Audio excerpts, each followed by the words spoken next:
Hey guys, welcome to the Bitcoin Fortress podcast, helping you increase your financial freedom.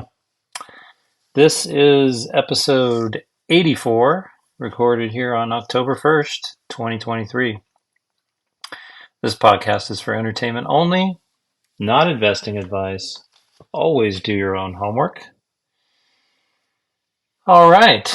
Before I jump in, just wanted to mention the Bitcoin conference in LA is coming up this week, Thursday, Friday. So I plan to go, and it should be good. A lot of good speakers there. I enjoyed it last year, so looking forward to that. And other than that, we can jump right in. We got the market update outlook and then the weekly news. Not a lot of stuff on the news front, but a few things to talk about anyway. And so with that, we'll jump right in. S&P 500 wrapped up a fourth straight week of losses and a nearly 5% decline for September. It's the worst monthly performance since December as investors come to grips with the Federal Reserve's message of higher for longer interest rates. Surging crude oil prices, along with fears of increased supply of government debt, helped propel bond yields, with the benchmark 10-year Treasury yield reaching near 16-year highs during the week. Two of the three major stock market indexes posted modest declines for the week, with the Dow Jones down 1.3% and the S&P slipping 0.7%, while the Nasdaq Composite eked out a 0.1% gain. Looking ahead, during the middle of the week, next week, OPEC Plus will meet, although there are no major changes to the oil output policy anticipated. Tighter supply and rising demand continued to drive a rally in oil prices. The earnings calendar is light, with only Tilray Brands and Constellation Brands standing out as potential sector rattling updates. However, the event calendar is loaded, with Molson Coors, Google, Samsung, and Zoom Video all on the marquee. Meanwhile, the auto sector will be riveted by deliveries reports from Tesla, Rivian Automotive, and NIO, as well as the latest drama with the UAW strike against General Motors, Ford Motor, and Stellantis. All right, jumping into the Bitcoin news. First article here is from Bitcoinist.com. And this article, I believe, was posted today. And it's entitled SEC Files Lawsuit Against FTX Auditor. So picked up a couple articles on FTX. This is the first one I thought was kind of interesting. The United States Securities and Exchange Commission has filed a lawsuit against Prager Metis, an accounting firm that had dealings with the bankrupt FTX crypto exchange. This development comes as the trial of FTX co-founder and former CEO Sam Bankman-Fried looms on the horizon. In a statement published on September 29th, the SEC alleges that Prager Metis has violated hundreds of auditor independence regulations, as well as assisting its various clients in violations of the U.S. securities laws. The plaintiff states that between December 2017 and October 2020, Prager unethically included indemnification clauses in its engagement letters for over 200 audits, reviews, and examinations, compromising its independence regarding those agreements. For context, indemnification clauses serve as provisions in an engagement letter, a letter of contracts and agreements which outline a compensation or protection arrangement for the auditing firm in case of certain losses or events. The SEC believes that by including such clauses in their agreements with their clients, the FTX former auditor created a conflict of interest that compromised their independence, which is a violation of U.S. federal securities law. Commenting on this lawsuit, Eric I. Bustillo, head of the SEC regional office in Miami, said, "Auditor independence is critical to both protecting the integrity of financial reporting and promoting public trust. As alleged in our complaint, over a period of nearly 3 years, Prager's audits, reviews, and exams fell short of these fundamental principles. Our complaint is an important reminder that auditor independence is crucial to investor protection." Furthermore, the U.S. securities market regulator stated that Prager Metis, having allegedly compromised its independence, signed off on various accounting reports of its clients, some of which were used in filings with the Commission. In addition, the SEC's complaint against the auditor also included the audit firm's failure to inform its clients of its security law violations, even after being informed by the Public Company Accounting Oversight Board. It's worth noting that there was no mention of FTX or any other clients of Prager Metis in the SEC lawsuit. However, this legal action by the Commission draws much attention from the crypto space due to the relationship between the bankrupt exchange and the accounting firm. A previous class action lawsuit alleged that Prager Metis, along with Armanimo, another audit firm, was involved in the fraud-related crimes of Sam Bankman-Fried. Plaintiffs stated that by approving the finances of the FTX Group enterprise, both audit firms aided and abetted the former CEO's use of FTX's customer assets in funding proprietary investments.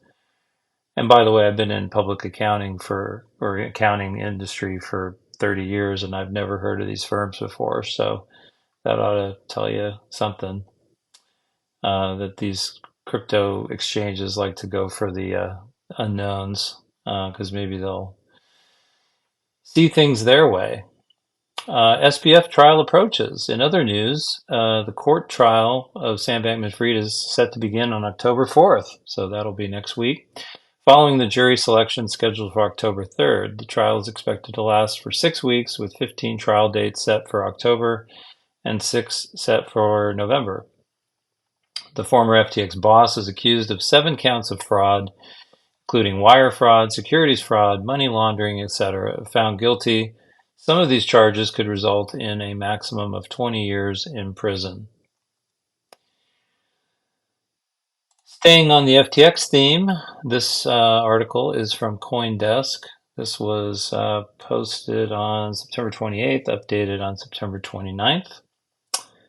Articles entitled "Judge Denies Temporary Release for Sam Bankman-Fried Suggests He Could Face a, quote, very long sentence."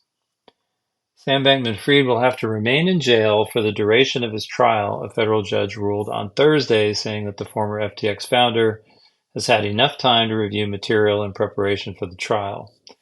But Judge Lewis Kaplan ruled Bankman-Fried will be made available to his attorneys at 7 a.m. Eastern Time every trial day, with a caveat so they can discuss any issues before testimony begins. Bankman-Fried's attorneys already lost 2 bids to have their client released from jail ahead of trial. They still tried again this week, arguing they would have no opportunities to confer with the former FTX executive after the end of a trial day. They also offered a strict set of limitations that Bankman-Fried would agree to, including around-the-clock supervision and zero access to computers, phones, or other electronics.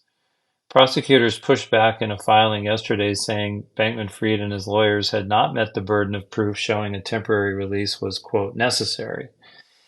Moreover, they said the proposed plan to have a guard watching over Bankman-Fried may not meet the legal requirements for a temporary release. Cohen, the lead lawyer representing Bankman-Fried, said that he would have almost no time with the former FTX CEO to speak with him before the trial, and that now is the appropriate time to ask for a release. I'm not really entirely persuaded by the argument defense attorney Mark Cohen makes. Judge Kaplan, who is overseeing the trial, said, "They're not going in cold here." Attorneys for Bankman-Fried and the government were all smiles before Thursday's hearing began, chatting amicably with one another as they waited for Judge Kaplan to enter a courtroom on the 21st floor of the Southern District of New York Courthouse in New York's Financial District. Bankman-Fried, meanwhile, sat the hearing out from behind bars at Brooklyn's Metropolitan Detention Center, which his lawyers had previously deplored for its dietary standards and poor conditions. Once Kaplan, a no-nonsense jurist who has overseen cases involving a former president and terrorists, entered from a door at the front of the courtroom and brought the hearing into session, the friendly rapport between opposing counsel took a pause. Following brief introductory remarks from Kaplan, Cohen stepped up to a lectern and argued his client should be released from prison for the duration of his trial. It didn't take long for Kaplan, who has denied similar requests in the past, to make clear that he wasn't convinced things were so different this time around. When Cohen noted that Bankman-Fried does not present a flight risk, Kaplan interjected that he was skeptical. "I've wondered about that," the judge told Bankman-Fried's lawyer. "Your client could be looking at a very long sentence," he said, adding that Bankman-Fried is still relatively young at just 31 years old. "If things look bleak, if he has that opportunity, maybe he would seek to flee." As to Cohen's argument that Bankman-Fried's case is complex, meaning he deserves ample time outside of prison to strategize, Kaplan again demurred. While the FTX case involves subjects that to the lay world are pretty arcane, like cryptocurrency and finance, said Kaplan, the issues in this case are pretty straightforward. Was there fraud or wasn't there? Assistant U.S. Attorney Danielle Kudla, in her remarks to Kaplan, said Bankman-Fried has had ample opportunity to prepare for trial.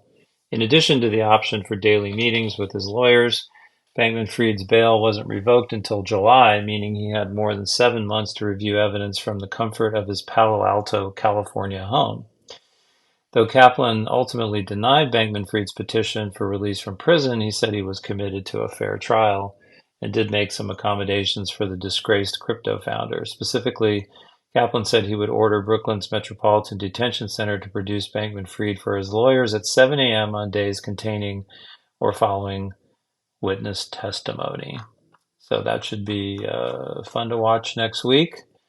And we'll see if he gets some jail time out of this or if he gets somehow is able to wriggle his way free. Hopefully he gets to spend a lot of time behind bars because he certainly seems to have done a lot of bad things. Moving forward, next article is from Blockworks.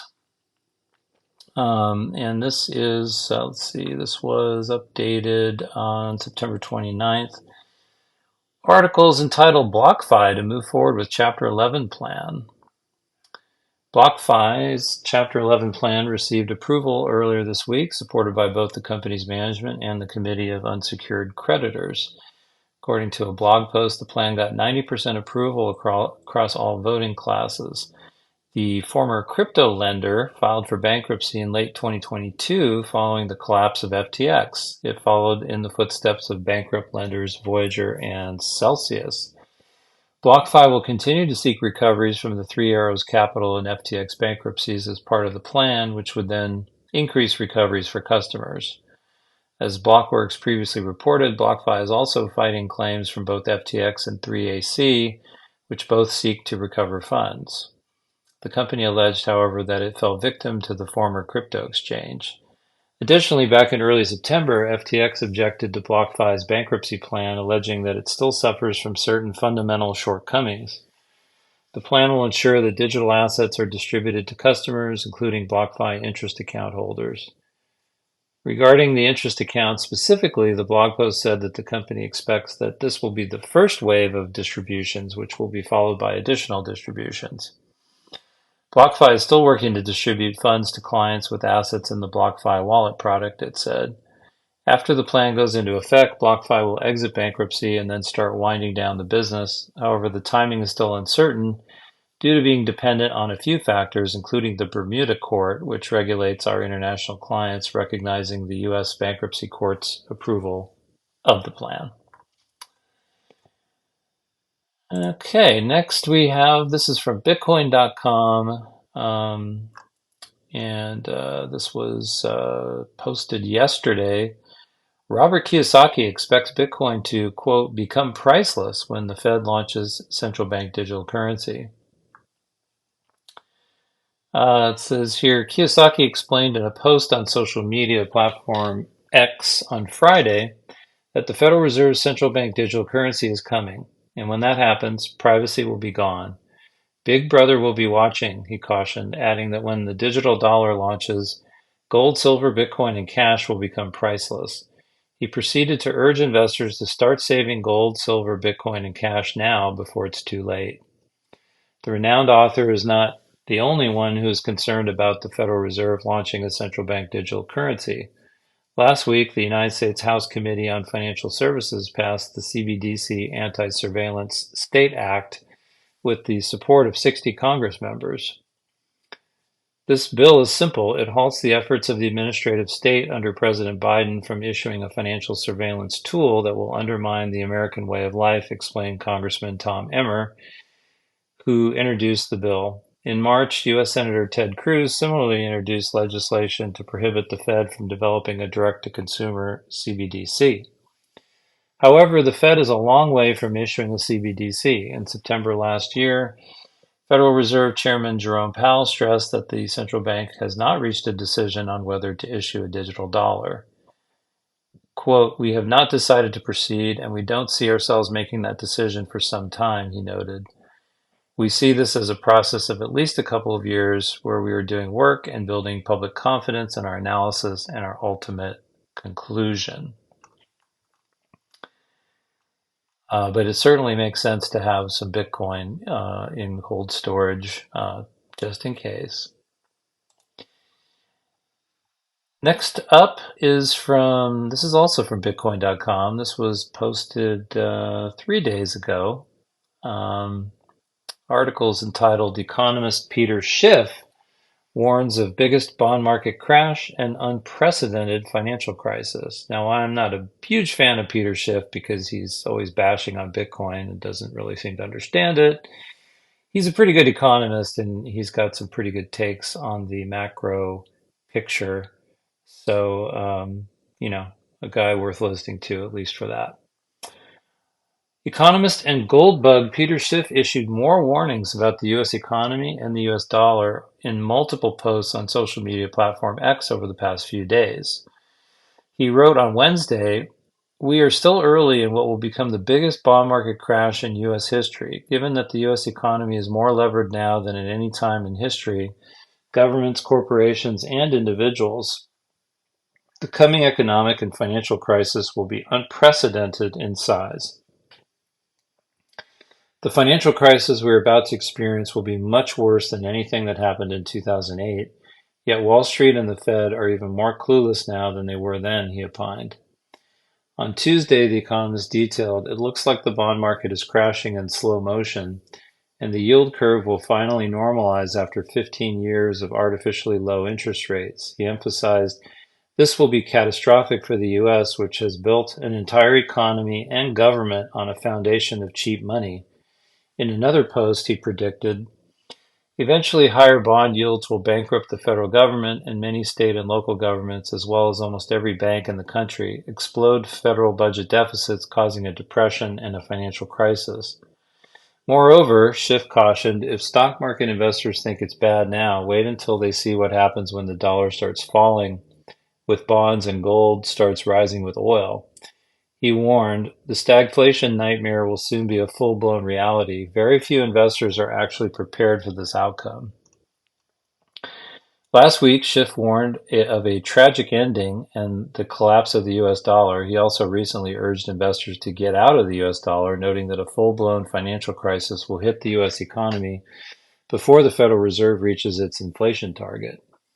The Economist also cautioned on Monday, anyone moving from stocks into money markets because they prefer to earn 5% risk-free is mistaken. He explained that inflation is a real risk, emphasizing while dollars in a money market fund may not be lost, they're likely to lose 10 to 20% of their purchasing power every year until the end of the decade or longer. Schiff additionally noted that 10-year U.S. Treasury has not yielded 5% since 2001. Highlighting that back then, the U.S. national debt was below $6 trillion, but it has now exceeded $33 trillion. He stressed, when the yield hits 5% again later this year, the financial burden imposed on the government and the economy now will be far greater. Now, he's not wrong about that.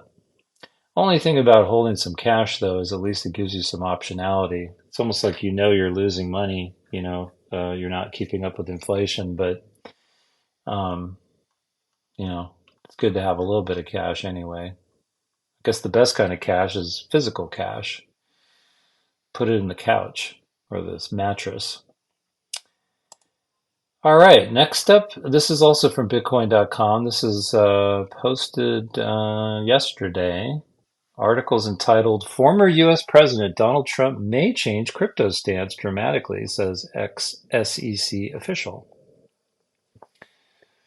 Former U.S. Securities and Exchange Commission official John Reed Stark has argued that former President Donald Trump could dramatically change his position on cryptocurrencies. Stark is currently president of cybersecurity firm John Reed Stark Consulting.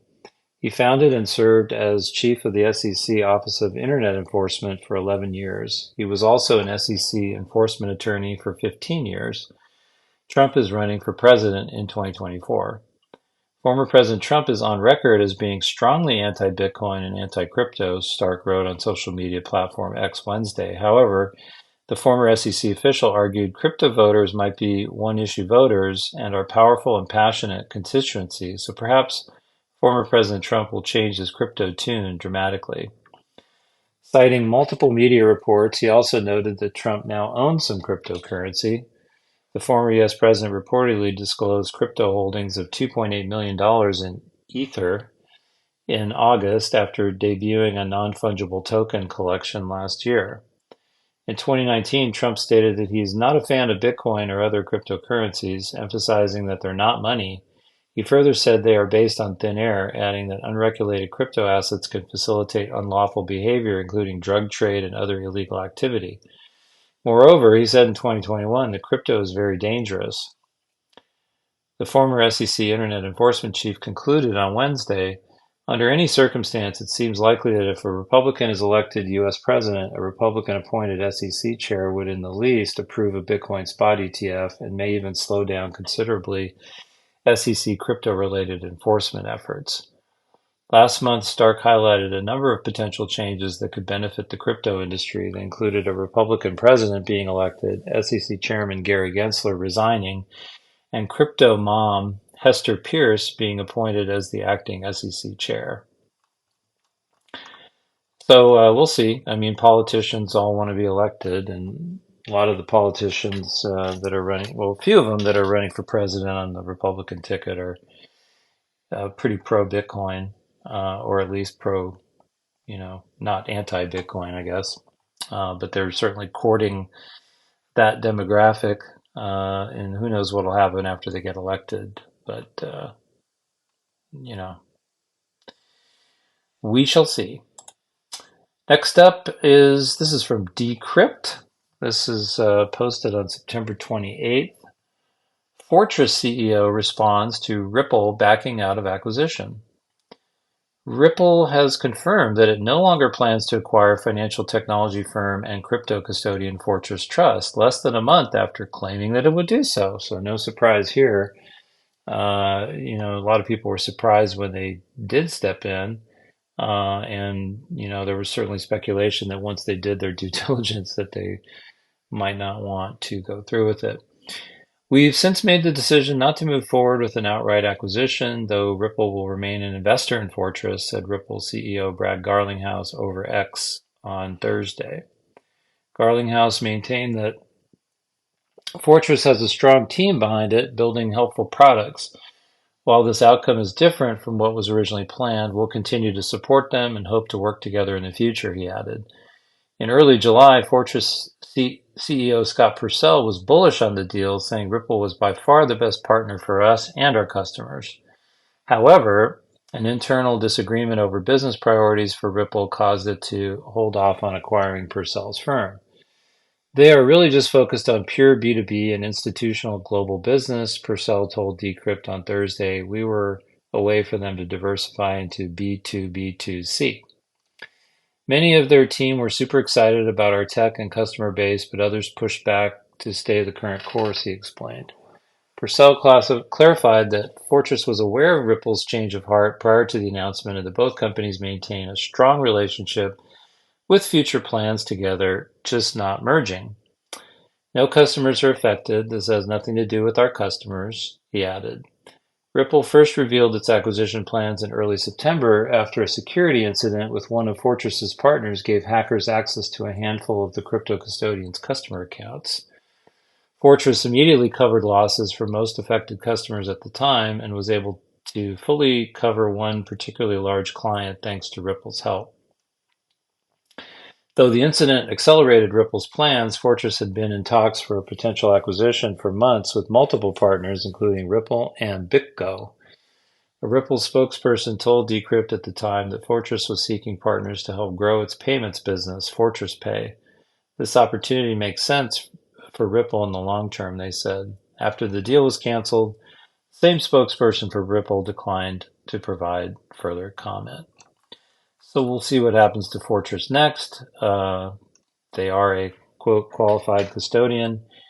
And we all know by now that custodians are security holes, and there's risks and trade-offs, counterparty risks and all that. So if you hold your own keys and hold your own coins, you don't have to worry about any of that stuff. But for institutional investors and large funds and all that, they unfortunately have to go down that path. So maybe someday they'll figure out the qualified custodian thing. But for hodlers like us, we don't need to worry about that.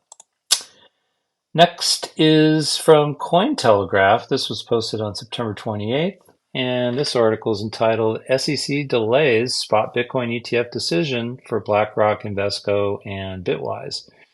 So again, not shocking. Nobody's expecting them to, they're going to wait till the last possible minute to approve any of these things.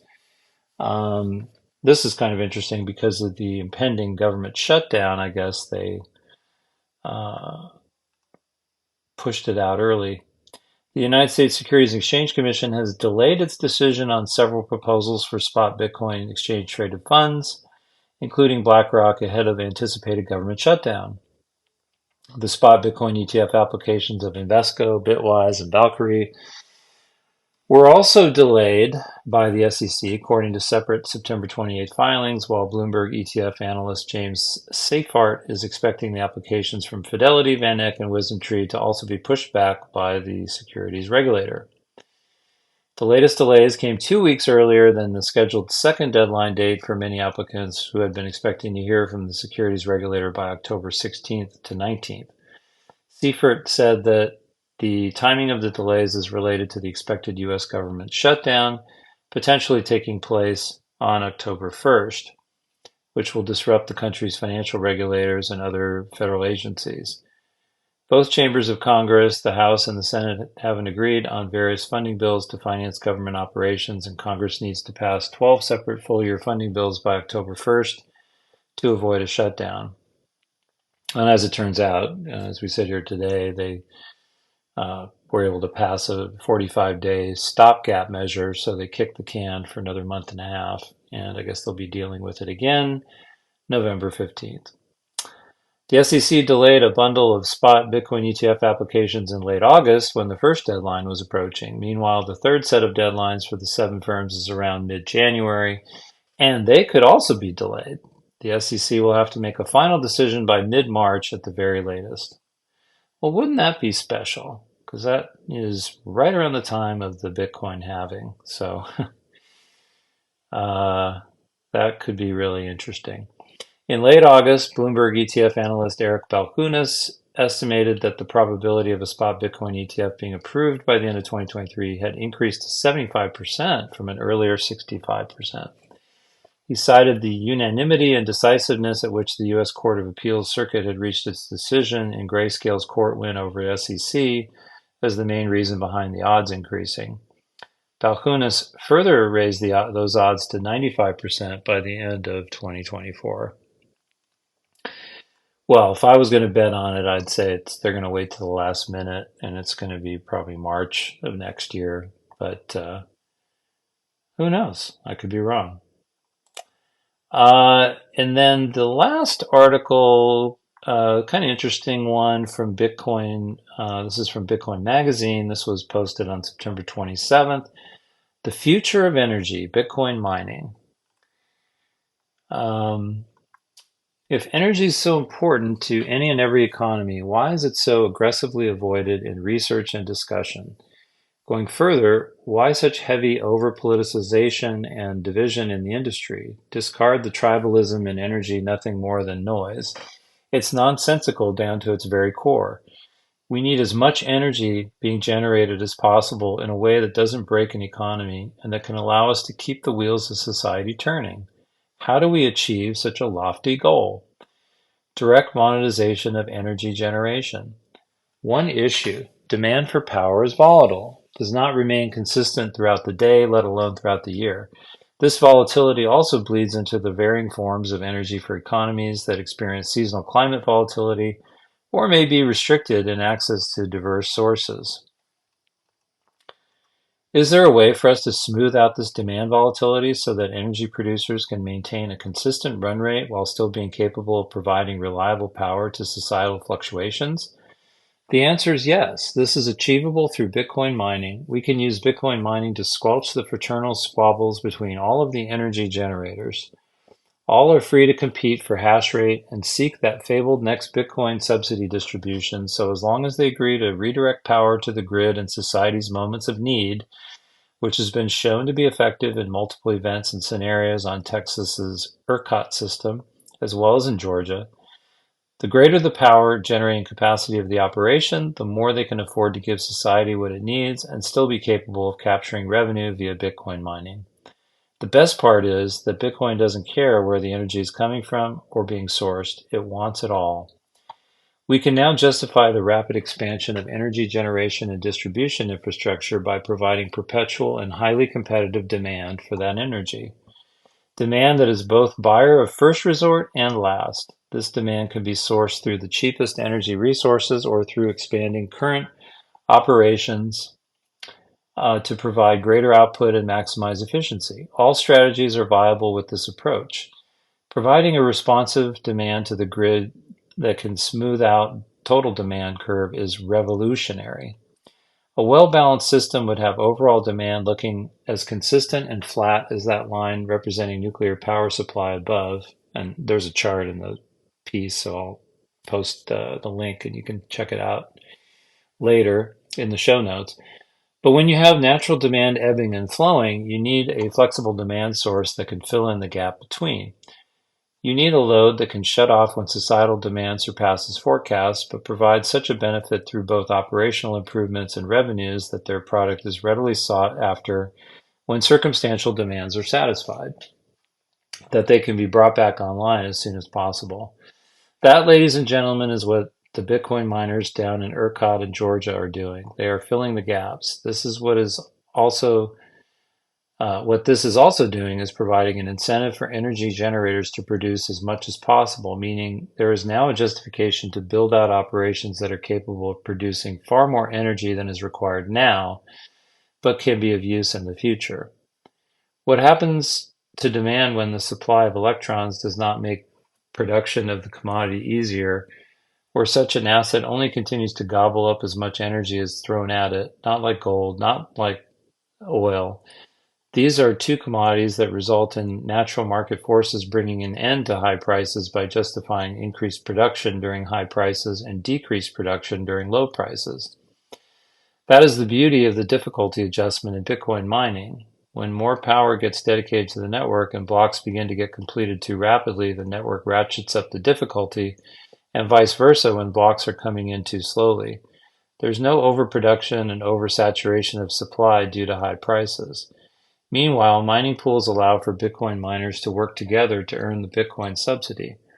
When such an outcome occurs, the mining pool distributes earnings to the pool participants according to how much effort was dedicated as a percentage of the pool total, a fair, collaborative system, resulting in a more consistent stream of income than if these miners were working alone. All energy generators stand to benefit from deploying data centers full of ASIC miners to take advantage of the perpetual demand afforded the Bitcoin mining network. Furthermore, the highly competitive industry is providing visceral demand for improvements in chip efficiency, as well as the sourcing of not only the cheapest energy, but the most abundant capacity that is not being effectively utilized, which is why energy producers and utilities are doing just that, using Bitcoin mining to maximize efficiencies and improve operations while earning an extra line of revenue. The very foundations of energy are being retooled. The tribalism within energy will die away as all producers aim their sights at the great orange future cresting over the horizon, and they're all positioned to make a lot of money for it.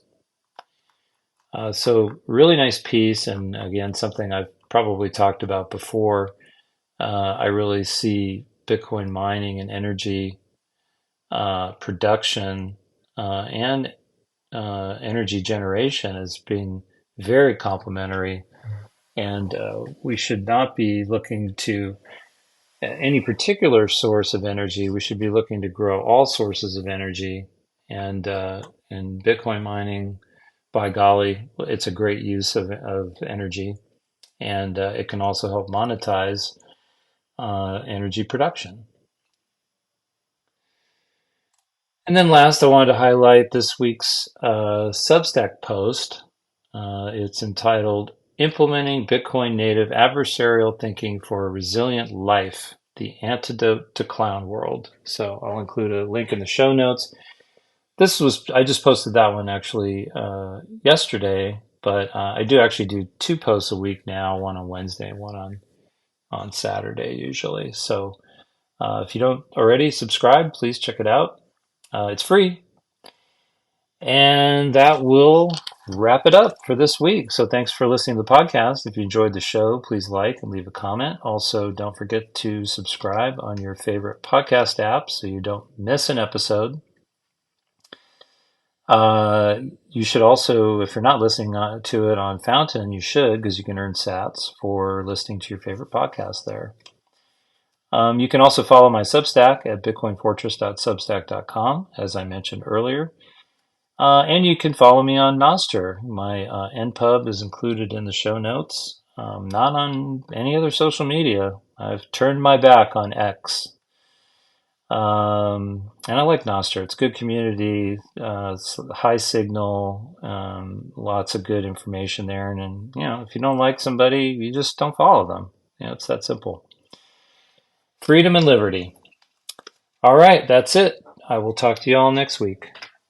Bye bye.